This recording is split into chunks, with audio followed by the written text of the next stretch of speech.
Good afternoon and welcome to Our Communities, Our Bay, Preparing Our Communities for Climate Change. My name is Dr. Victoria Campbell-Arvai. I'm an assistant professor in the Environmental Studies program, and I'm here on behalf of the Strengthening Community Engaged Sustainability Scholarship Collaboration Fund, and we are a co-sponsor of this event with the USC Behavioral Science and Wellbeing Policy Initiative and the Wrigley Institute for Environment and Sustainability. We're here to celebrate community-based research, collaborative research that meets community-identified needs, builds knowledge, and ultimately serves to improve quality of life, strengthen resilience, and build strong and vital communities. So with that, I'm going to pass over to Dr. Bruin de Bruin to introduce our panelists for today. Yeah, hello everyone. I'm so excited to introduce our three expert panelists who have this amazing project to talk about, which is grounded in psychology and decision science, and is helping communities to become climate resilient. So our three speakers include Violet Wulf-Saena, who is the founder and executive director of Climate Resilient Communities.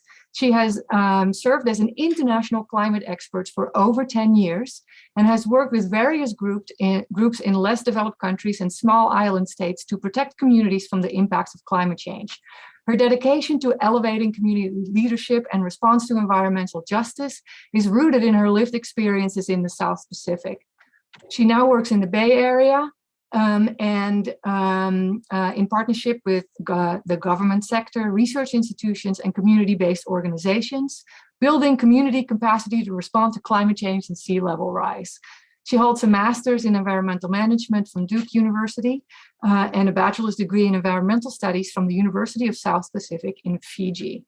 And we're also joined by Ortensia Lopez, and she is executive director of El Concilio of San Mateo County. She's a nationally recognized leader in creating coalitions, collaboratives, and partnerships, which have resulted in innovative initiatives that have empowered and ensured participation for low-income communities. She is the second of 11 children born to parents from Mexico and the first to graduate from college. She received 2 Bachelor of Arts degrees in psychology and Chicano studies from Los Angeles State University, and she has a master's degree in urban and social planning from the University of Southern California. She also has various impressive awards, including the KQED's Local Hero Award, which she got twice. And then we are also joined by Gabrielle Wong-Parodi. I crossed paths with Gabrielle when she was at Carnegie Mellon, and it was a great pleasure, and I've been impressed with her work ever since. She was trained as a social scientist and with a bachelor's degree in psychology from the University of California, Berkeley, and a master's and PhD in social and behavioral sciences from the Energy and Resources Group at the University of California, Berkeley. She's currently an assistant professor in the Department of Earth System Science and Center Fellow at the Woods Institute for the Environment at Stanford University. And she served on the APA's Climate Change Task Force, and as well as the National Academy's Advisory Board to the US Global Climate Change Research Program. So this is an impressive team, and I'm looking forward to hearing about your work. Okay, well, thank you very much, Wendy, for that generous and kind introduction to our team. I'm also fortunate to be working with these 2 amazing individuals presenting here today with me. Again, my name is Violet Wulf-Saena, and today we do have a presentation broken up in 3 parts. I'm gonna start with just giving an overview and sharing with you all here today what our communities look like, and maybe give also a feel of who we are. And then Ortensia will touch base on the partnership and also building the coalition and also commitment to our communities. And then Dr. Gabrielle Wong will cover the project itself. So again, I'm very honored to be here and also sharing with you this afternoon. So next slide, please, Gabrielle. So we are here today to share with you this one project, Our Communities, Our Bay. And this project, it has been a long time planning. I think it was during COVID or even before COVID, we had discussions planning this project out. And it's really a project not only stemming out from, the possibility of working together with Stanford to do some research and to understand our communities better, and also understanding how they adapt to climate change. But at the same time, there was also a need and priority from the community's perspective to do more research, as well as building their understanding of the impacts of climate change and potential impacts on their livelihoods. So this project, we are working in 4 cities, East Palo Alto, the city of Bellhaven, city of Menlo Park, but we're particularly focusing on Bellhaven, also North Fair Oaks, an unincorporated city under San Mateo County, and of course, Redwood City. As you can see, the characteristics of our communities and the cities that we serve under this project are all very similar. So the majority of the population are people of color.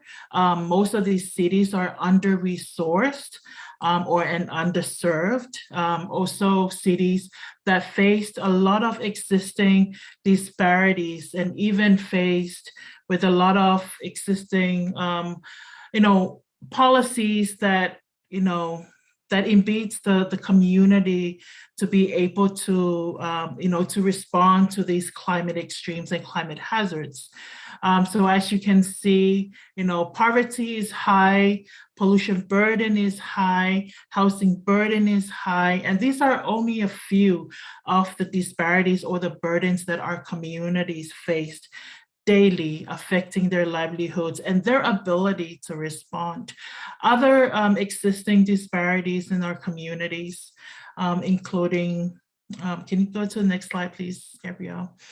Also include, the existing policies, as I mentioned, like some communities with resources have much more capacity to be able to protect itself from heat waves, climate extremes. Like, for example, if you compare East Palo Alto, which is one of our communities, to resource communities like Menlo Park, Palo Alto, Mountain View, you can definitely see how the existing tree coverage or canopy, is affecting the communities that we serve more than the other communities. And we always ask the question, why? Why don't we have enough trees in our communities?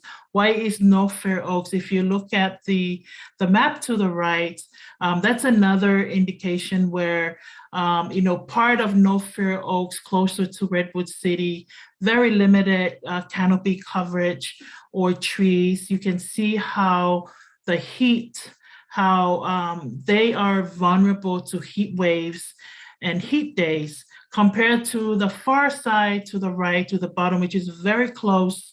As they get closer to Afriton, which is one of the richest cities in the United States, you can see how that temperature cools because of a lot more trees, a lot more canopy around that area. So again, like just showing and sharing with you the disparities of the communities that we serve, and not only because they are vulnerable because of limited canopies.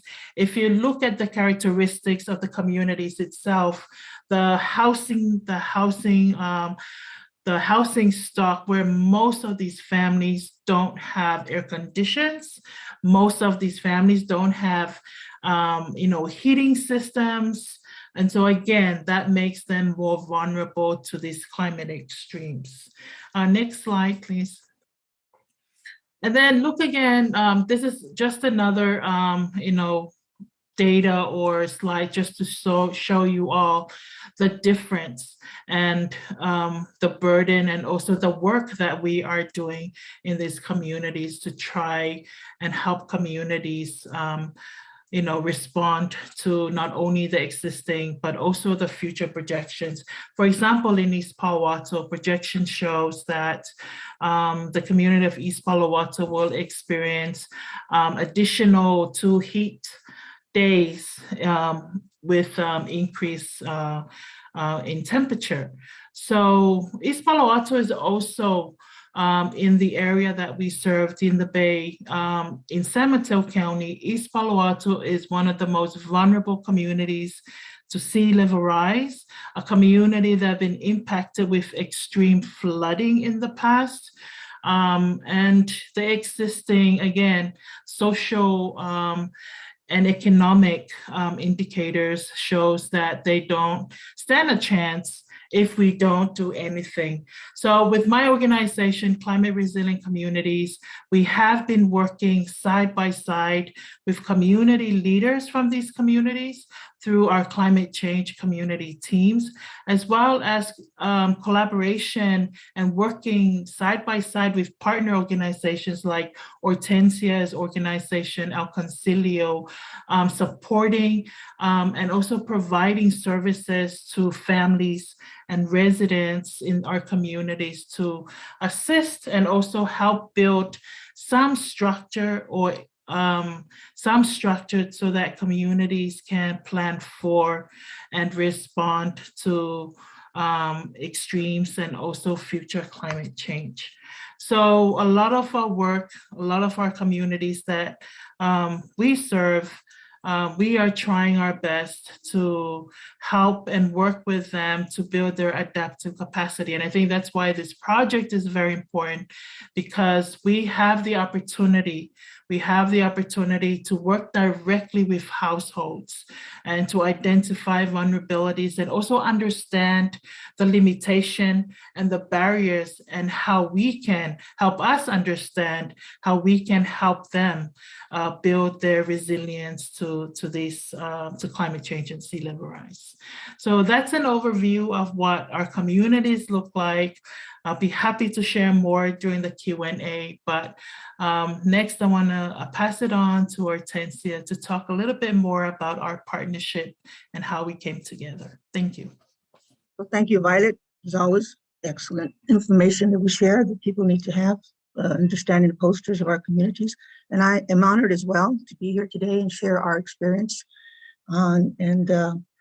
I think that one of the things is that in the beginning, you have to have some agreement on what is going to be your guiding principles and your values, as well as ensure that everybody is involved in the development of the vision, the agenda, the implementation steps, and the following metrics that show results. And so for us, this speaks to our values, and that is that the values that influence our work reflect a fundamental commitment and passion for putting community needs first and have a sustainable impact on children, adults, and families. And here is a picture that I'm very proud of. You can see Violet's there.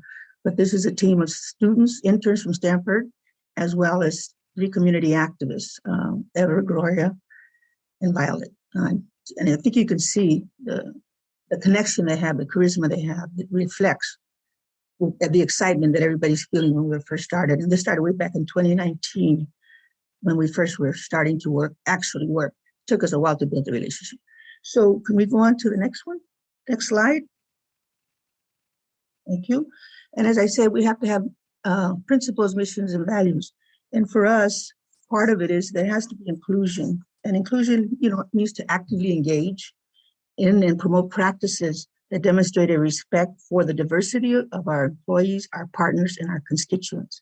We embrace differences, and we involve people affected by issues to partner with us in the work.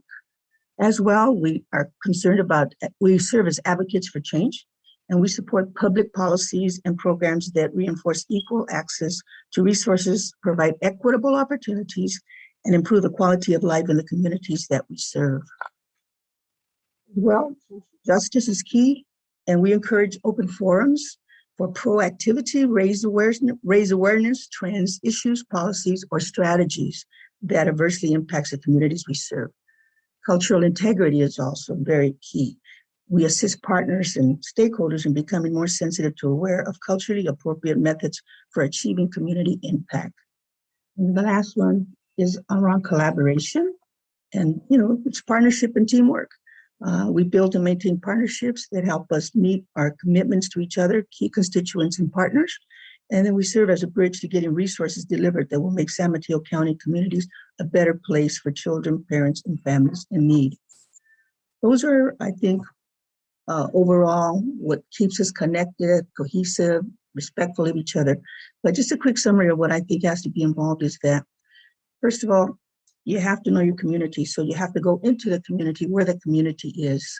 One of the ways this happened for us was Derek Ewing, who is a lecturer at Stanford, came out to the community and actually did a climate change 101. So the community groups could begin to understand the impacts. Violet did an excellent job of outlining the information we need, how it has to get to us, how we have to share it. So that started it. And then from there, we also suggested that we conversely go to the campus community, which is Stanford. And so we were invited to go to the campus. So it's little things that make a difference in terms of how you're developing the relationship so that we could create a growing and learning together environment. And, one of the things that has to be done is you have to look internally for assets in the communities. It's hard work being poor, but our communities are survivors, they're resilient, and they're strategic. They have to be. That's the life.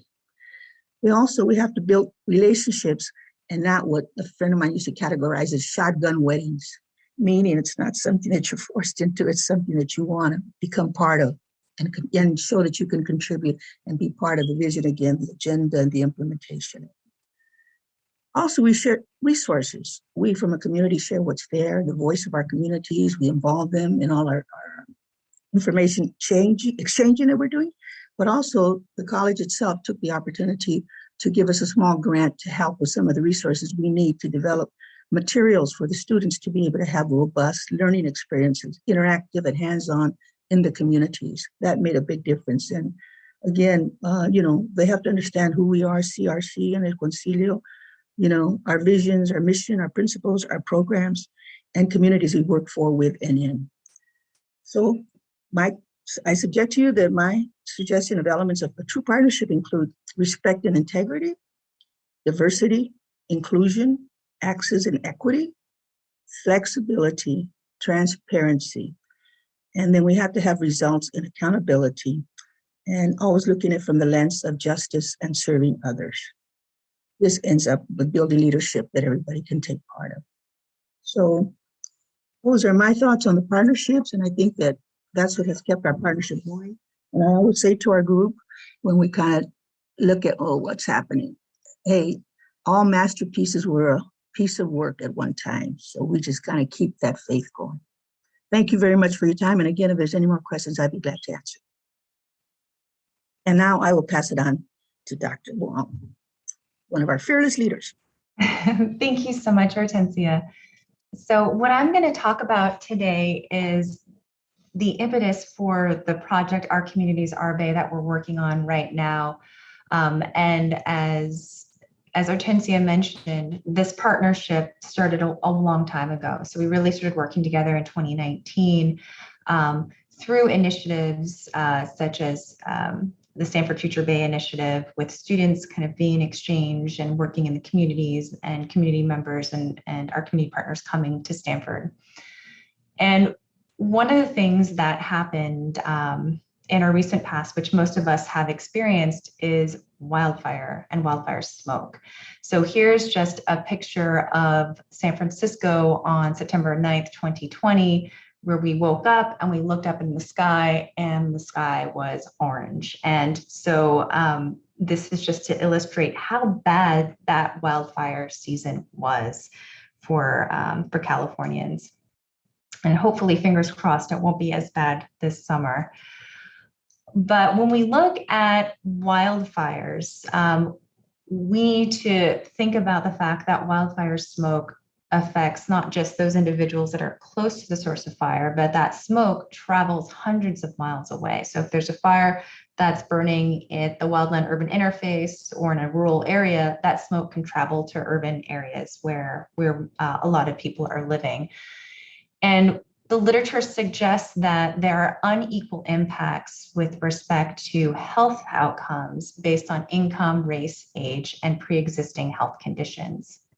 And recent studies looking at crowdsourced data, so for example, from purple air sensors that people have located in their homes as well as located outside their homes, the air outside may be unsafe to breathe, but the air inside may also be unsafe. And as Violet mentioned at the very beginning of our presentation, for the households that we are working with in the communities that we're operating in, housing may not be of the quality such that they have great insulation or have air conditioning units, et cetera, that may help during events like a wildfire smoke event or like an extreme heat event to help protect people in the home. So the air inside may be unsafe too. So simply closing your windows or your doors may not be enough. And those of us may not be, so some of us may be able to afford to purchase an air conditioning unit or to invest in air filtration systems, but not everyone can afford those measures. Even as we hear about kind of this notion that this luxury air business is booming and a lot of people are putting in these fancy systems, we were really struck when these wildfires started occurring about what our households in our communities are being able to do when they face these types of stressors, so smoke events or heat events. So that brings us to the project that we're working on right now. It's called Our Communities, Our Bay. And here together, we're really seeking to understand what kinds of affordable and actionable solutions work for our communities when there are extreme heat events or wildfire smoke events. So when these events that are contributed or made worse by climate change happen, how are our communities coping? What sort of solutions can we identify that will actually be workable for our communities? And so here are just some of the people that we're working with. So obviously Violet and Ortensia really taking the leadership in terms of kind of the communities and the community partnerships that we have. And also a slate of other people that we're working with at Stanford who provide different types of expertise in terms of managing the project, but also thinking through the design of the project. And as I mentioned before, we're really interested in identifying those affordable, actionable solutions that will work for our community members. So one set of interventions or solutions that we're looking at are message-based solutions that might be delivered, for example, through a smartphone app. And here we have developed an app. It is called Our Communities. And what's really neat about this app is that it's able to be presented in multiple languages. So here we're focusing on 4 languages in our communities. So English, Spanish, Tongan, and Samoan. And here we're leaning into what we know from psychology, the decision science literature with respect to what might work in terms of motivating people to reduce exposure when events occur. So here we're looking at positive feedback messaging that's coupled with information that people are putting into the app in terms of their behavior, as well as presenting social comparison information. So comparing the activities that people are doing or the exposures that people are having to people who are also in the project, who are participating in the study. And we expect that this behavior, so this outcome of potentially reducing exposure, is going to be mediated by affect, so how good or bad somebody feels when they have these different types of messages, and also self-efficacy. So we expect that people are going to feel like, I can actually do something, I feel more empowered to do something, and my action is actually going to be effective when they see these different types of messages.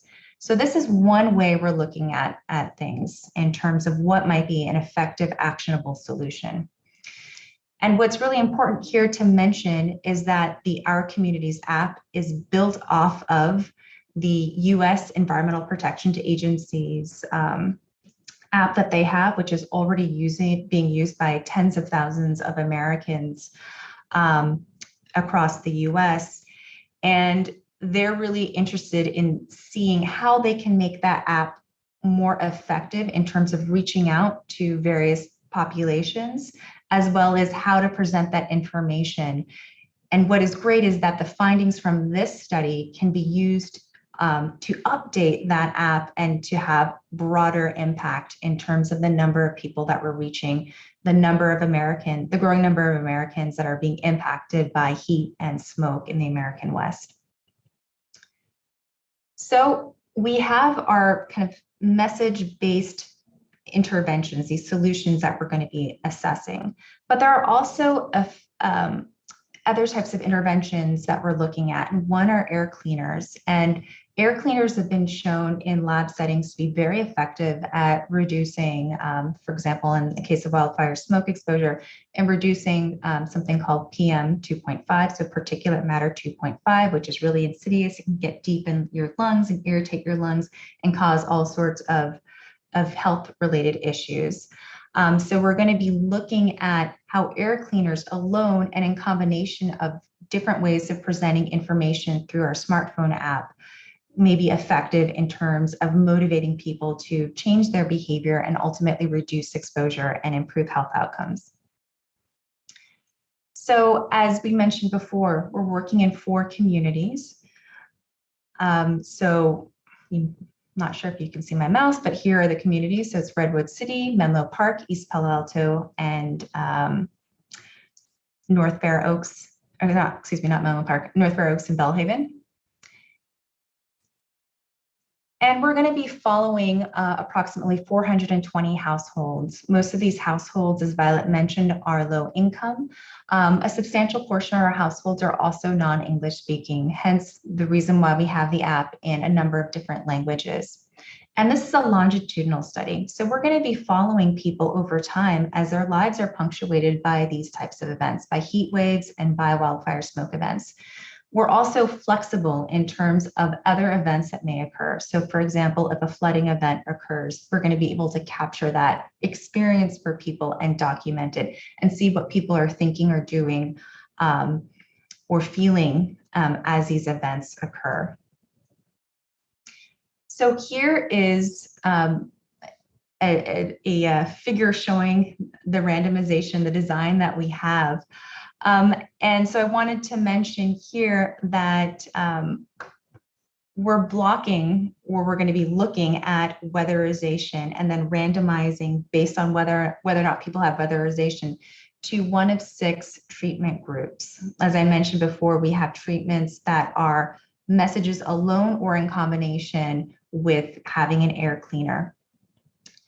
And the reason why we're looking at weatherization and we're going to account for that in our analysis is that a substantial portion of households have some level of weatherization. So there's been a lot of active weatherization programs and implementation in our communities, in large part thanks to the efforts of El Concilio and also CRC with respect to the projects that they've already been doing. And so it's really going to allow us to look at the difference between those who have weatherization, including weather stripping. So that's kind of putting weather stripping around your doors or your windows and sealing cracks and things like that, versus households that may have some level of weatherization or no weatherization at all. And we'd expect the presence of weatherization to affect indoor air quality as well as indoor temperature. So that's why we're looking at that as a potential factor when we're analyzing our data and thinking about our design. So this is our overall design, and I'm happy to answer any questions about it as we proceed at the end. And we're going to be measuring a number of different things. And this is truly a collaborative and interdisciplinary project. So as I mentioned before, we have the Our Communities app, and it's going to be the way that we're going to deliver information to our participants, but also a way for us to get information from our participants. So we're going to be able to assess, as events are unfolding, hazard-related attitudes, beliefs, knowledge, behaviors.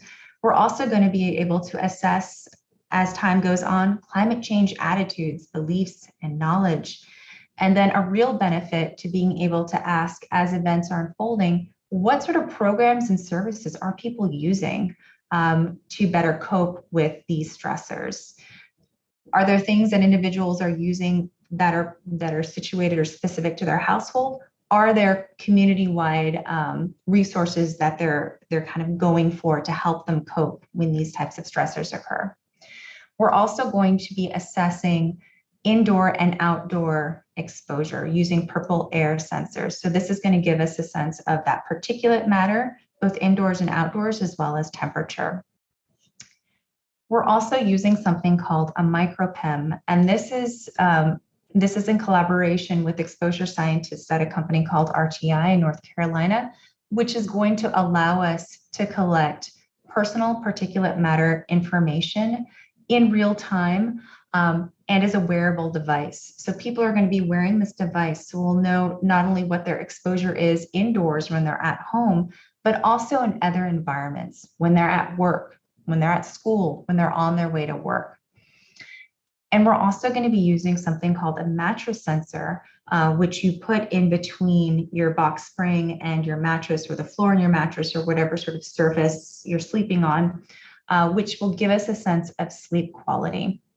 So taken together, we're going to have a really holistic understanding of what people's exposures are, and also some of the outcomes that we care about, including exposure and health.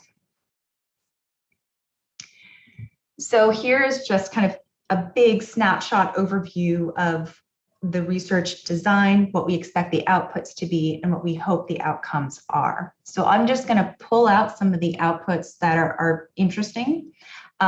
So again, we're going to be able to compare the different interventions and see how effective they are. We're going to be able to see if their effectiveness varies by people's behavior. For our exposure scientists, they're really jazzed about this. They're going to be able to identify microenvironments that have better or worse air quality than indoor home environments. And we're also going to be able to use the data that we collect as a real resource for other researchers and community organizations that are working in the communities, as well as to provide information as a benefit to community members who participate, to better understand what their exposures are, to better understand kind of how their health is over time. So we see this as a real benefit for a variety of different audiences, and especially our communities. And as Ortensia mentioned, we hope that this project is going to be sustainable. So in terms of sustainability, we mean that it's going to be durable over time. These are going to be actionable and affordable interventions that's going to help to build that adaptive capacity in our communities. So here is a timeline of where we've been, and I'll talk a little bit about some of the insights we've gained along the way and also where we're going. So as Ortensia mentioned, we've been working at this for a while now. So since 2019, we really started to get together and start talking about this. I remember Stephanie Fisher, who's a student that's working on this project. I believe she may have reached out to you, Violet, and we were starting to do kind of the beta testing for the app, and you invited us to go to this community event and set up a table so that we could start working on this. And it was so helpful, and that kind of got us going down this path, started some of the conversations that we've had. And all along the way, we have really been doing a lot to learn about how to set up the Our Communities Our Bay project. So we've done a series of interview studies, one focused on wildfire smoke behavior, one focused on climate stressors, and one focused on clean air centers as a community-based solution to coping with climate hazards like smoke or heat. And along the way, we have also been developing the tools for this project that we're working on right now. So developing different protocols, which includes developing a database, testing the technology, doing testing of the sensors. We meet weekly with the three of us here in this presentation, in addition to other team members on a weekly basis, just talking through everything from the details of survey design to the nitty-gritty of, okay, how are we thinking about recruiting our households? Let's talk about our community ambassadors and how we can best support them when they're doing recruitment and enrollment. So that brings us up to this point, which is the pilot study, which is actually what we're in the midst of right now. And in this pilot study, we've recruited 30 households, and it's really an opportunity for us to test everything, test all of the protocols, test the recruitment, the enrollment, try out the app, see if it works, test the different technologies in a more realistic setting so that we can learn to inform how we can do the recruitment, enrollment, and the rest of the study better. We want to make the mistakes now, basically, and make fewer mistakes in the future. So what have we learned with some of the initial studies, the scoping studies that we've done to get us to this point where we're now in the midst of recruiting for this larger field study? So we did interviews with individuals that were impacted by the 2018 and the 2020 wildfire season. So 2018 is when Paradise happened, and then 2020 is when we had that large wildfires in kind of, especially in urban areas or I guess the wildland urban areas in the Bay Area, and it really affected our local communities.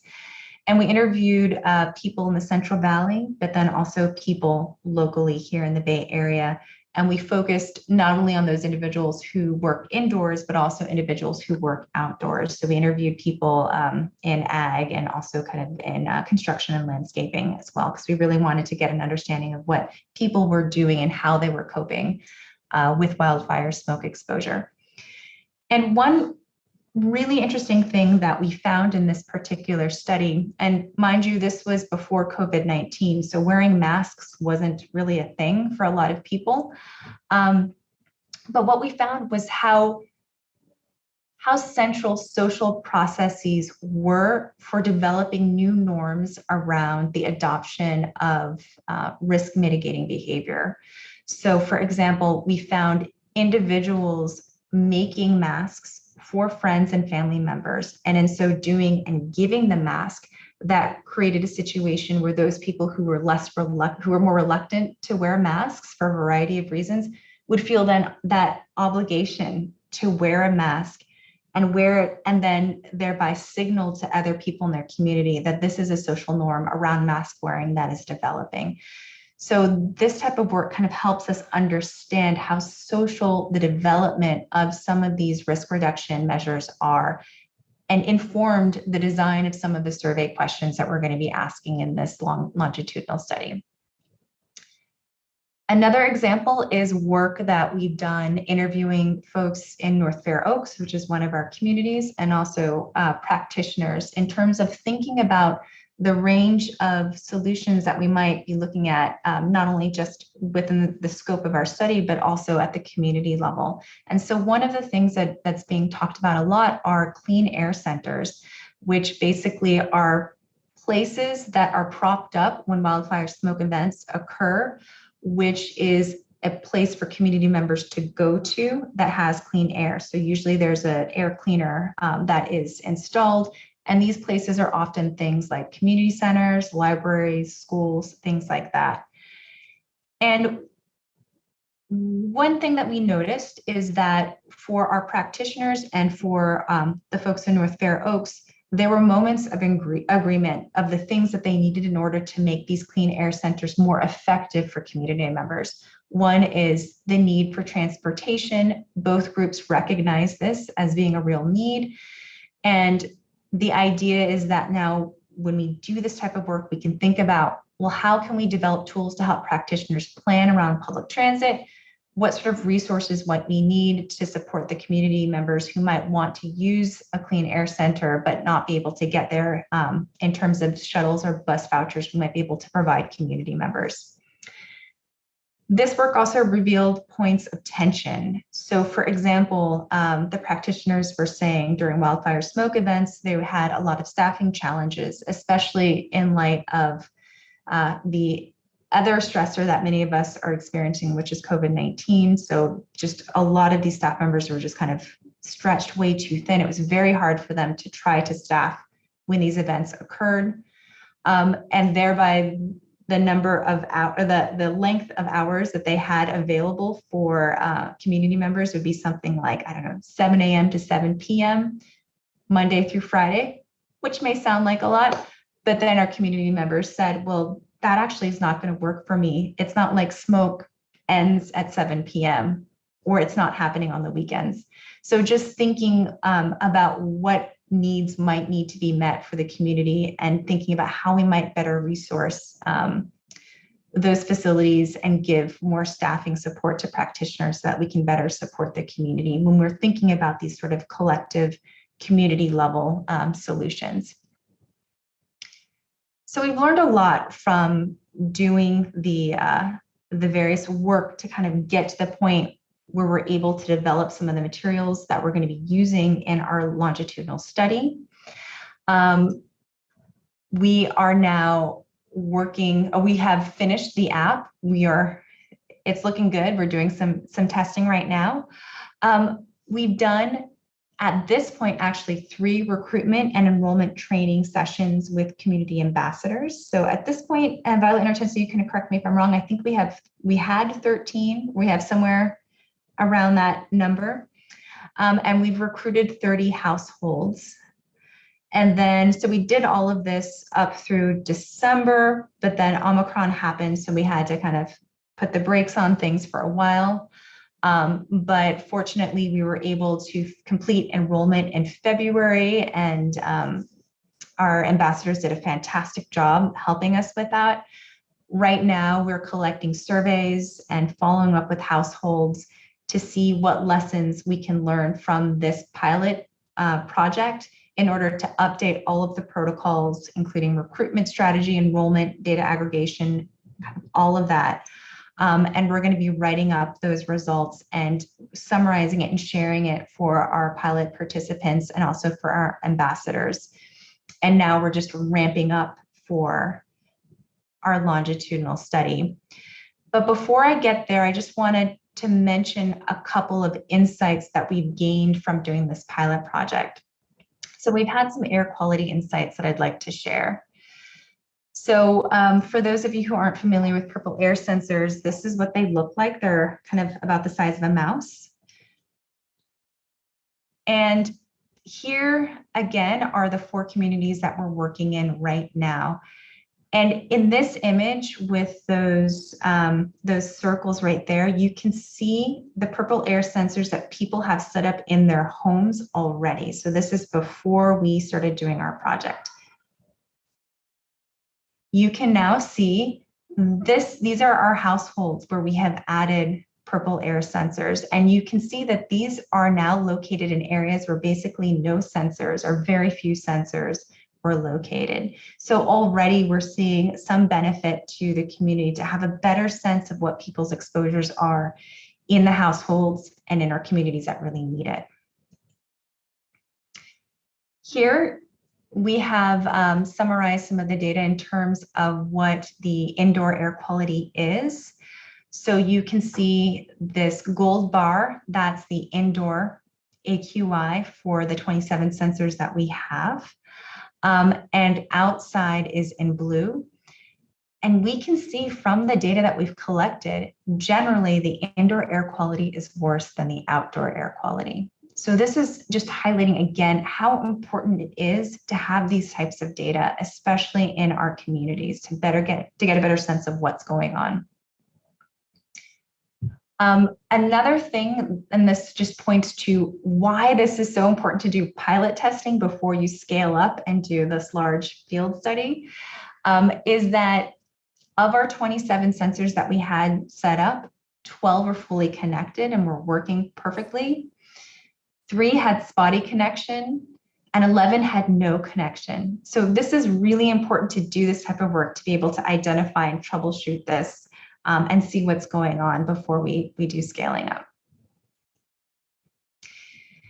And so we had some really great feedback. We did interviews with the pilot participants from our pilot participants who said, generally, they thought the ambassadors were really helpful for them to understand the technology and to feel comfortable with the study in general, and that they wanted to participate in the study because they saw the benefits for themselves, but also for their communities, which I think really says a lot about what motivates community members to want to participate in these types of studies, and what it says specifically about the communities that we work in. And so here are just two representative quotes. So this is the first one. In the beginning, I felt unsure about using new technology at my home, but I was willing to take a risk, and the ambassador was very kind and informative. He made me feel more sure about it. At the end of the day, we are enjoying benefits now because other people were willing to do the work for us, like with vaccines. Someone had to try it first, and it is important that we can also cooperate to give back to our community as well. So these two sentiments were really strong in terms of the experiences that people had during the pilot project, which really also inform how we might go about our recruitment strategy and how we might communicate about the project to households. So we're in the process of wrapping up this pilot. We're also now in the process of starting recruitment, and we hope to finish enrollment by this summer, hopefully before wildfire season really kicks off. And this project, this field component of the study, is going to last for the next 3 or so years.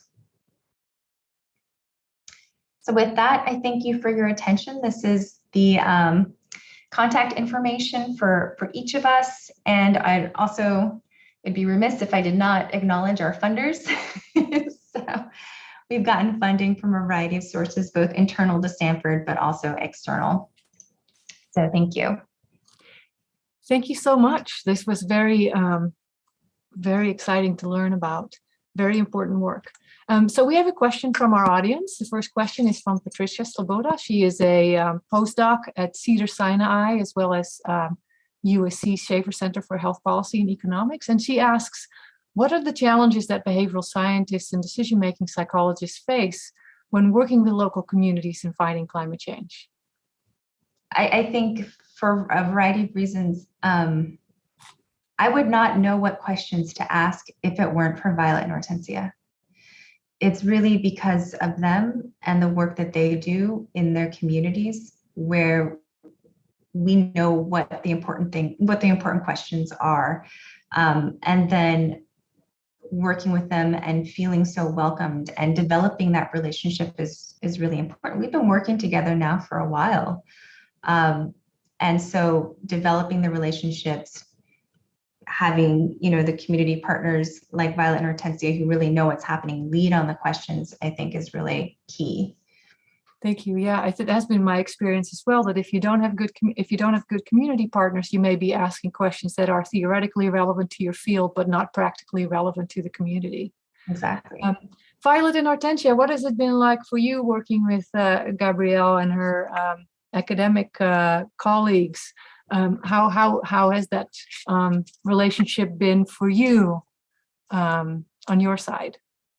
Well, for me, it's been it's evolved into a very authentic relationship now, where we really are working together and we have respect for each other, and we all have a lot of integrity in the process. And it's never like, why are you asking that question? Or, you never feel like they're challenging as much as they're opening to say, can you help us communicate this? In our communities, you have to have trusted entities, and it's about the message and the messenger. And so I think collectively we work together to make that happen and take the information to the community, but then bring the community's voice back to the Stanford team. It makes it work. And like I said, I keep telling them it's all masterpieces are a piece of work at one time.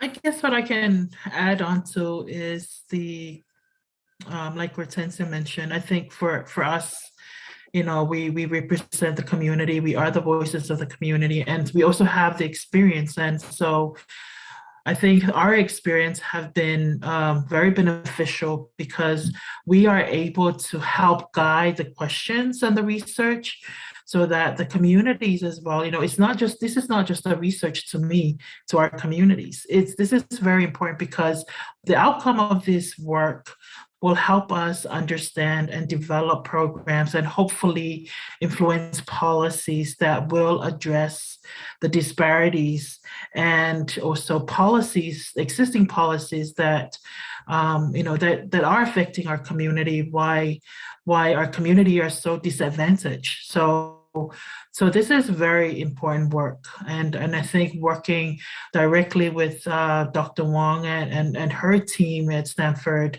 we have that trust. We're building that trust, and everyone is keeping that at the heart of the research. So I'm very grateful for that experience, and also proud to be part of this.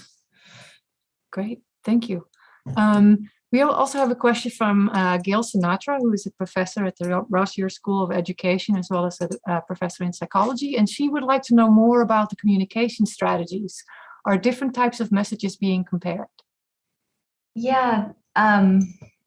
So we have 4 versions of the app. So one, we don't have a true control. I guess I would call it like a placebo control, basically. So everyone is getting information about AQI, about heat. They're getting information about strategies for reducing risk when events occur. And they are the moment where the message, it's not really messages, it's kind of like yeah, there are messages, but it's kind of the way the information is framed almost. But it's when people are inputting information about their adaptive behaviors, then they're going to get some sort of positive feedback or some sort of social comparison information at the moment that they're doing that, because we want the behavior to be linked intimately with kind of that messaging. We also have a separate screen where they're going to be getting feedback or information about what their indoor exposure is, what their outdoor exposure is, as well as what the temperature is and what their sleep quality is. And so we're going to be able to do some comparisons for some of those items with respect to how other people in the cohort are doing or in their treatment group is doing, as well as positive feedback for things like, okay, over time, your indoor exposure is going down when these events occur. So we've built this into the app. And so we have different versions, like I said, of the app. So one is just going to be this kind of placebo control. One is going to be just positive feedback information. And the third is going to be social comparison information. And then the fourth is going to have both of those elements together. And we're in the process actually of doing 3 pilot studies. So one we've just done on MTurk, one we're doing with NORC, which is with the AmeriSpeak panel, doing validation studies of the different messages. And then we're going to do it with a representative sample of individuals in the American West who are very, very low income, to just kind of see and do very careful testing of those messages. And then we're going to implement it with our study participants, because we want to be really careful about this and make sure what we're presenting is demonstrated to be relatively effective and then also is appropriate for our households. That makes sense. It's a very carefully designed process. Yeah. And if I may interject on our end, I just wanted to add that what we are benefiting as community-based organizations is that this is evidence-based data that's being developed. And for the sustainability for funding, I mean, everybody always wants you to be built in an evaluation component, but that is very costly when you do it at this scale level, right? Well, this partnership is going to allow us to have data that we need for our communities, and then we can continue to try to find funding that will help us address and enhance and grow together. So I think that's important, and that's why, it's I'm very blessed that I was able to go to school. Like, I visited SC, right? But a lot of people haven't had the opportunity. They need to be encouraged, but they need to start somewhere. And so this allows us to share this information as a starting point, I guess. So this is a question for Violet and Ortensia. So just for someone, faculty or graduate student, just starting out in participatory action research, what are some important steps that can be taken to find communities with whom to work and to build constructive and collaborative relationships? I know that we can be well-intentioned, but take missteps. So if you have any, here's what you should do to build these constructive relationships, would be really appreciated. I guess considering I made the presentation on the collaborative for our partnership, I summarized some of the things that were really key. You got to go to the community. Okay, you got to engage the community. They got to feel part of the process, as you call it, participatory. They got to be part of envisioning the agenda, envisioning the implementation plan, and following the results. And then they want that to take back to their communities. At all points, there has to be a connection as to why and who benefits, not just Stanford. And I'm going to share this because I've been around here a long time, and Violet, you can weigh in. For a while there, Stanford was seen as an institution that would come and do research in our communities, and then they'd leave. Mm-hmm. And, all of it, nothing, no connection, no, it's like, okay, yeah, they came, oh yeah, they took the data. Oh, where is it? Well, we don't know. So, that we have to turn that around. We have to start ground up and not top down. Because that's when policies come out the way Violet said. We need policies that, in fact, help us address the disparity. And I think all of the inequities that the pandemic unveiled, which we knew have been going on for decades, right? But now we have evidence-based data. So I think that's key. And, again, looking into our communities as not a deficit, but as those with assets. Because, as I said, the skills they have, being survivors, resilient, and strategic, we've had to learn to do that. All of those are things that have to be considered when you're developing the relationship. And again, like I said, well, my friend says it, and it's funny, you don't want shotgun weddings because, what happens, shotgun weddings, I think majority of the time, they don't work out, right? So you need to build this relationship. The way you built it is, inviting people to your community. We eat in our community together. I mean, Gabrielle is nodding because, yeah, we eat together. Oh, Violet, I know. We hear our music together, we read together. But it's in our community. And then conversely, we've been to Stanford. When we do the training for the ambassadors, we're trying to find a place. And we said, let's do it at Stanford so they could get exposed. And it was a good experience for all of the ambassadors that have never been. I don't think besides you and me, Violet, or the community ambassador, I don't think anybody's been to college. So it was an eye opener for them. So it's kind of like you're just nurturing this relationship that is going to be down the line, something. And then, like I said, the elements of partnerships, respect and integrity, diversity, inclusion, access and equity, flexibility. I mean, I think Gabriel just spoke to when we found out, we're going to have to change this. We have to be able to do that together. Transparency, and then we have to have results and accountability to our communities. And looking at it from the lens of justice and serving. Those are my thoughts on it. Great. Violet, do you have something? I think the only thing I would add, since I covered all of it, but, I think one important thing is, if you're a student and you're coming in to do research in the community, you have to consider, what is priority to the community, right? And then design your research. And I have been a gatekeeper for a long time between students, and I also have other projects relating, they're different from this one, but they're also students working in our communities. And one important thing is that you always have to go back and report. You not just leave, collect your data and leave. You have to provide. If, the community doesn't ask for much, but as long as if the research provides information that will help them improve or help them change actions or change minds, then they are welcome to any of that reporting back. But don't just disappear out of the thin air after you get your data and publish your research.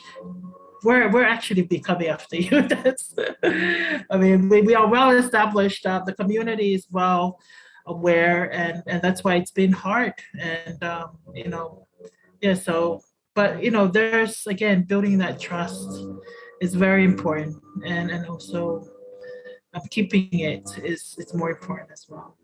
And I don't know, again, I want to take it. I don't know. I don't remember hearing Gabrielle talk about the incentives we give the ambassadors and the clients that participate.